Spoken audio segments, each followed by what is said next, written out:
On Used Bike Heaven this week, we'll meet Pam and Martin Clague, who are looking to replace their Honda Blackbird. We'll have another featured used bike, another riding tip, and there'll be some more advice to keep you on the right side of the law.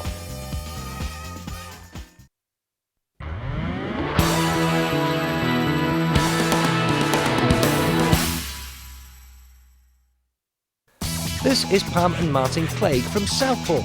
Pam is a general assistant in a superstore and Martin is a heavy goods driver.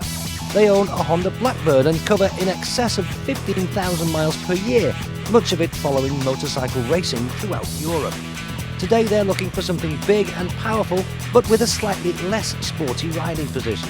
In fact, they quite fancy the retro style.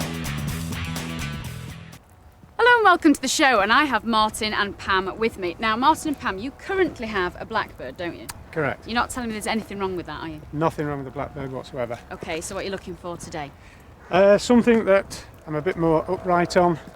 Don't want a tourer, don't like tourers at all. Certainly don't want a cruiser. Right. So I think it's got to be a retro bike. Okay, because you do a lot of miles, don't you, Pam? Yeah, we do, yes. We've been to Europe, we've been to Assen, Valencia, and we tour the circuits, watching all the racing. Okay, so you want something stylish and, you know, a bit fast, really? Fast, bit of fun, Yeah. but sat upright. Right, for the comfort zone, Yeah. obviously, Yeah. yes.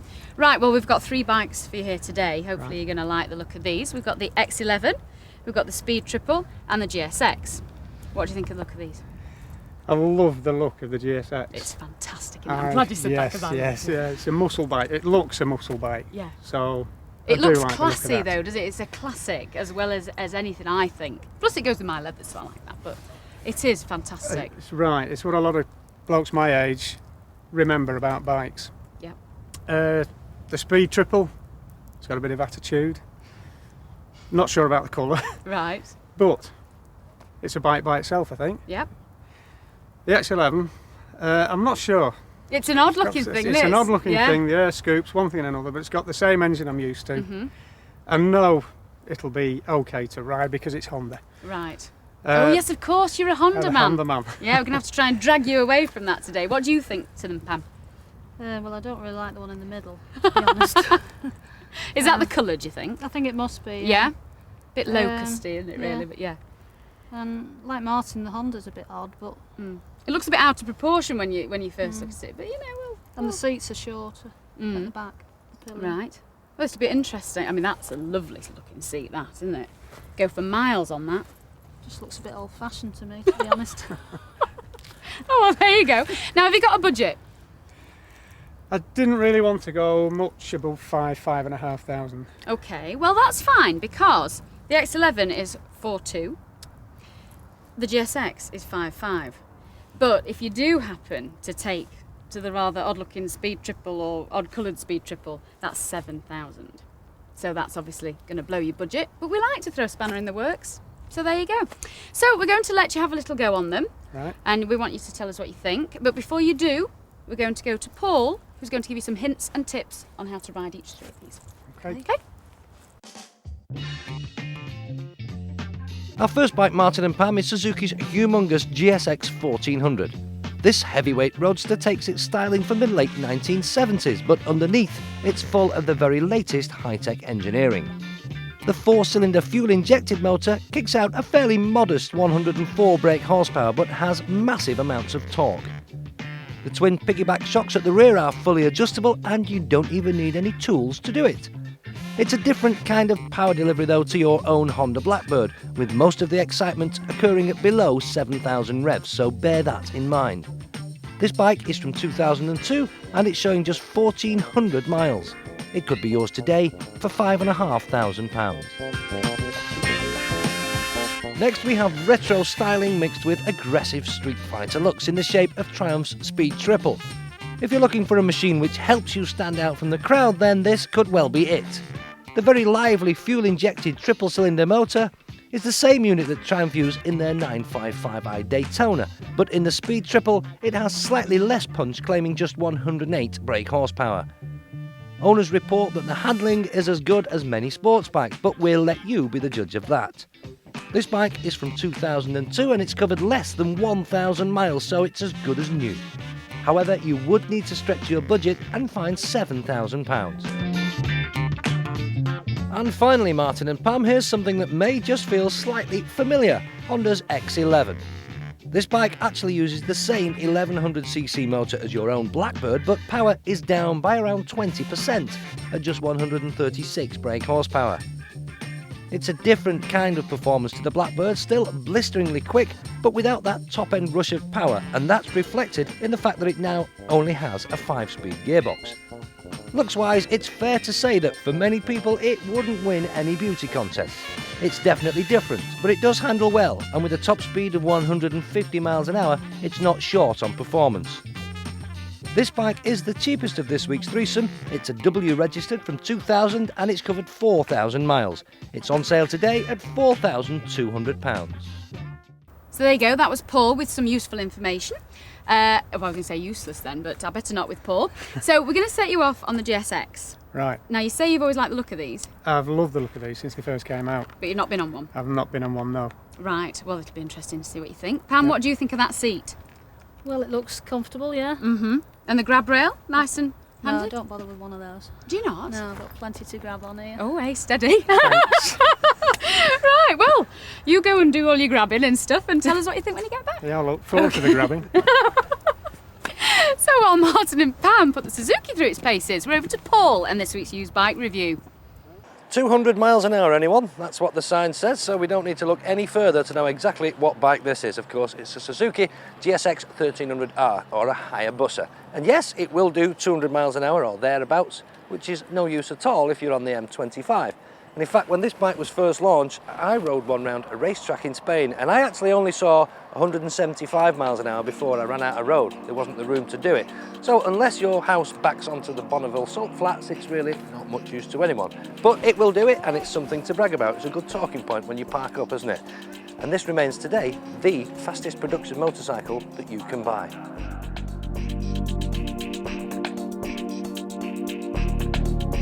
Launched in February 1999, the Hayabusa met with a fairly mixed reaction. Nobody doubted its ability to propel you to ridiculous speeds before you could even say fixed penalty, but styling-wise, it was never going to win any beauty competitions. Personally, I hated it when it first appeared, and I couldn't believe that anyone would buy such an ugly lump. But looks can be deceiving, and I'll admit that it's grown on me over the years. Oh, and that name, Hayabusa. Well, it's Japanese for peregrine falcon, which is a bird of prey that can dive at 200 miles an hour. And apparently, it eats blackbirds. I'm not sure if that's actually true. I don't know if it does actually eat blackbirds, but that's what Busa owners like to say, because before this came along, Honda's Blackbird was the fastest bike you could buy, but now this is it. So how does it do it? Well, it owes some of its high-speed ability, or quite a bit of it actually, to its rather unusual shape, because this bike was developed in a wind tunnel, so it's reckoned to be as aerodynamically efficient as it possibly can be. That's why it's got this rather unusual shaped nose section there with a stacked headlamp, which you don't see very often on a bike. In fact, the main beam is at the bottom, the dip beam is at the top. This one's also got a little pillion pad fitted on the back there, so you can take a passenger with you if you like, but you can set that off, remove it, and replace that with a seat hump. Turns it into a single seat bike. Makes it look a bit more sporty, gives it some more aerodynamic ability, and on a bike that's got 175 brake horsepower on tap, it's good for stopping you falling off the back when you open the throttle.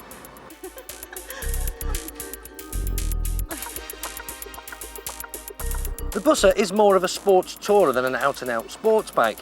It's capable of transporting you, a pillion and some luggage if you like, across entire continents at sustained high speed. But don't underestimate its sporting ability. At 215 kilos it's no lightweight, but it handles very well.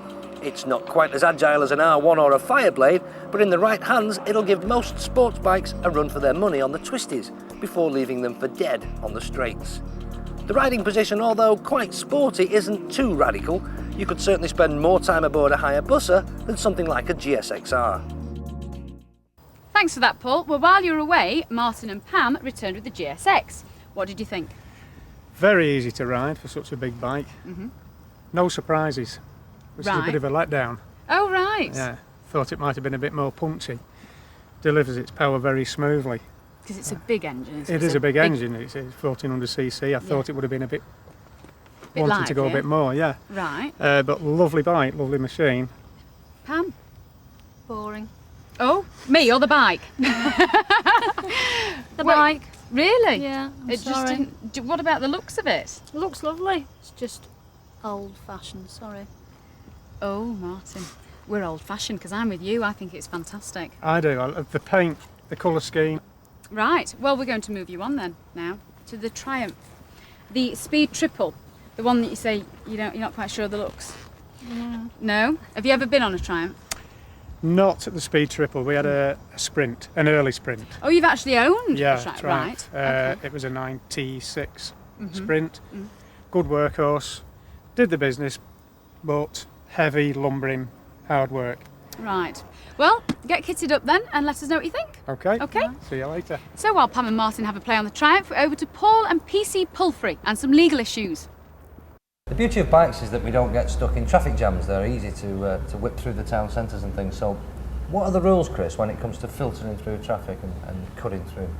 Are there rules? Yeah, basically, if you're going to go down the near side or the left of a vehicle, then you shouldn't be doing it. Right. Is that because the highway code says don't overtake on the left-hand side or near side, yeah. Obviously, if you can get down the offside without causing that vehicle to alter course or speed, then you're okay. Right. But it's one of these common sense applications, I think, on this one. If you're stuck in a line of traffic on a solo motorcycle and there's a nice big gap, as long as you use common sense to go down there nice and steady, low gear, taking the necessary observations, nobody's going to say anything. The problem is, if something goes wrong, someone cuts a lane on you, opens a door on you, something like that, rather than it being their fault, you are now partially responsible as well. So there's an insurance implication there. So you're 50-50? Yeah. And you're not going to get paid out, are you? Probably not. If it's 50-50, you're going to end up losing. That's right. Well, that's it for part one. Join us in part two when Pam and Martin will be telling us what they think to the Speed Triple, and we'll be sending them out on this, the X11. And Paul will be back to waffle on about riding or something like that. See you after the break.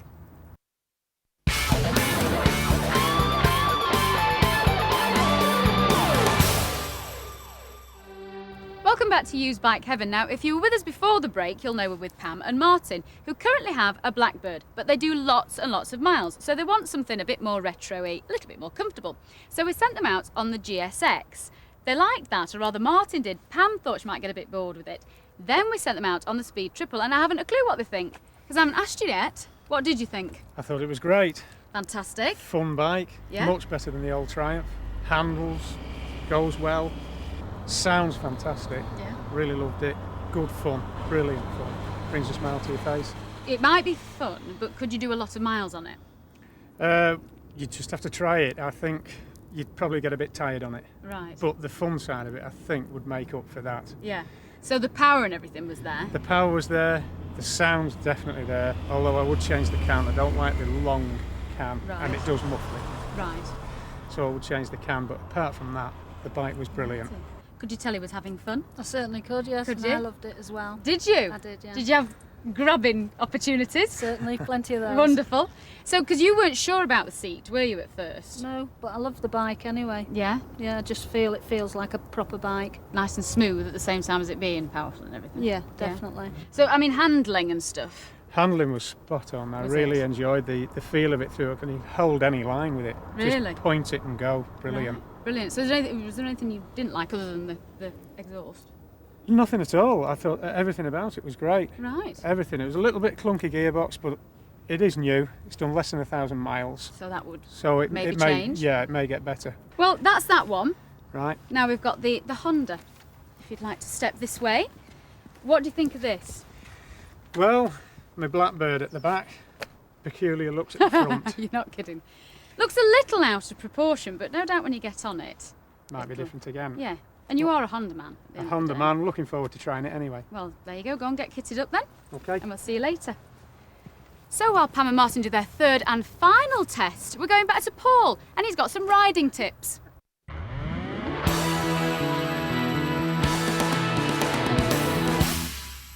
Thank you, Fran. And we're back in the classroom this week because I thought we'd talk about going round bends, because that's the thing that most people have problems with. And the reason they have problems with it is because they're in the wrong place on the road when they're approaching a bend. And if you watch a good advanced rider going down a series of country bends, you'll see that he's all over the road. Not quite all over the road, but he's changing his position constantly to give him the best possible view through a bend. So let's take this example. Here we have a right-hand bend. This is the motorbike approaching the bend, and that there, that red line there, that's his line of vision through the bend. This little black box here is a car coming the other way. So that's as much as he can see. He can't see across the bend because there's a load of trees here in the way. So there, that's all he can see. Right, he's on the centre of the road, he's at the crown of the road. So let's move the bike over here to the left-hand side of the road. So on a right-hand bend, the bike moves to the left, and look now, there's his line of vision. You can now see across the apex of that bend, you can actually see that car a lot earlier. So he's not any further down the road, but you can now see the car there. So that's a right-hand bend, straight to the left, and you'll see further around the bend. Opposite way around now, there's a left-hand bend. Here's our bike again now, approaching a left-hand bend. There's a car coming the other way. There is the rider's line of sight there. He's looking across the apex of the bend there, and that's all he can see. All this red area here is out of vision, so there's a car there. The bike does not know he's there. So if the biker now moves to the centre of the road, towards the crown of the road, there's the bike there. There now is his line of vision. Across the apex there, and you can almost see the full car there. So you'll be able to see around the bend. There you go. I'll just sign that off. It could be worth a fortune in a few years, I don't think. Do you know, you'll not go wrong if you stick with our Paul. Well, while you were away, Pam and Martin came back with the Honda. What did you think? Very refined, smooth, nice gear change, quiet, does the business, no effort, no doubt in its power and ability. Whether I could live with the looks at the front, I'm not sure. I'm really not sure. Right. What did you think, Pam? Not much difference to the Blackbird, to be Really? honest, no. Right, because the seat is slightly different, but you didn't notice any difference. Nothing. Right, and wind, because I mean obviously your pillion, you're quite high up really, aren't you, on the Speed Triple and the Honda? Yeah, there was no difference between that and the Blackbird Right, for See. wind buffeting and wind noise in my helmet. yeah, you're fine and happy then? I was, yeah. Really? Right, brilliant. Well, the one thing that might be the deciding factor, I don't know, is that your bottom end of the budget you said was 4.5. And me being a shopaholic, this is £300 below your budget. So what do you think to that? I might be tempted, but like I said, I have to give it long, serious thought. It's the side look, the front look that just I quite like it myself, but I'm odd, so you know that's has been just... said. Thanks for that. So right, well we know about the Honda then. If I can cast your mind back to the GSX, I need to know from both of you good and bad points. The good points, so comfortable. It's like sitting in your armchair. If you wanted to do high mileage in comfort, Yeah. that's the bike you'd pick. Right. It looks great. The colour suits it. It does look great. I'm right with you on that. Yeah, it's brilliant. Bad points, it's wallowy. Probably get used to that, Yeah. but it is wallowy. Does hold the line through a corner. Yeah. It just feels odd when you first set off on Right. it. Pam? I just think the bike's boring. Might be nice looking, but it's boring. I don't want to sit on an armchair. No, exactly. Well, there you go. I mean, you know, I would think that would be fantastic if you thought it was like an armchair going down to Valencia or whatever, but each to their own. Well, What did you think of the Speed Triple? I loved it. Did you? Yeah. Comfort-wise and everything, for you it was great. Yeah, I don't know what it would be like on a long journey, but I did like it. Brilliant. Martin? I liked it. That's brilliant. To get up Sunday morning, go to Rivy Barn, have a cup of tea, and then go for a fast blast. That's what you'd want to do it on. Not too fast, police watching. Fast blast. Right, so bad points. I don't like the exhaust at all. That spoils it for me. I'd have to keep looking at the near side instead of the off side. Yeah. Colour is coming next. Colour's a isn't it? little bit iffy. Oh, a little bit, so A you little could live bit with it iffy. maybe. Yeah, I've grown with it throughout the day, but it's still a little bit iffy. Might change that. Clunky gearbox, but we think it that. may get better. Absolutely, May think that get may better, improve. Well, we know what you think to the Honda. So, have you made a decision out of these three? Yeah. Almost. Almost. Okay. Well, have a good old think, because in the meantime, we're going to go to Paul, who's going to give us a recap. Right. Okay. Okay. Thank you, Fran. Well, it's certainly a tough decision this week. Will the winner be Suzuki's GSX 1400? This bike seemed to have won your heart, Martin, but Pam, we can't believe you said it was boring. Still, it's within your budget and it could be yours for £5,500. Or will you go for the aggressive styling of Triumph's Speed Triple? This bike definitely put the biggest smile on both of your faces. Now, was that down to the fact that there's no grab rail, Pam, and you had to hang on to Martin? Or was it the bike's own lively performance? Well, we'll find out soon if you go for the Speed Triple at £7,000. Or you could save some money by taking the cheapest of this week's bikes, Honda's X11. It seemed to do all you asked of it with consummate ease, but neither of you seemed too keen on its somewhat quirky looks. And as you said, Martin, performance-wise, it's no match for your own Blackbird, but it's still a lot of bike for £4,200. So that was our recap, Pam and Martin. Put me out of my misery. Which one are you going to go for? I'm afraid it's a split decision for me. I hate split decisions. Which ones? If I've got my sensible head on and I buy with my head, it'd have to be the Suzuki. Right. If I want to have a good laugh and buy with my heart, it'll have to be the Triumph. And take Pam with you. And take Pam with me. Yeah. Okay. So the Honda is out of the equation. I'm afraid so, yeah. Right. Why is that then? I'd just sooner have my Blackbird. I don't really see the point in changing from a Blackbird to an X11. The Blackbird's nicer, Okay. better bike. Fair enough. So it's out of these two then. It's out of these two. Well, if I make you narrow it down, which one would it be? Suzuki. Pam? You're home alone, love. Yeah. So sorry. Oh, well, there you go. What can I say? You're now a solo biker. Suzuki it is then. I feel a domestic coming on. See you next week, some more used bike heaven. On Used Bike Heaven next week, we'll meet Sam Gilbert, who claims to have loads of money and wants something to make him look exclusive. We'll have another featured used bike, another riding tip, and some more legal advice.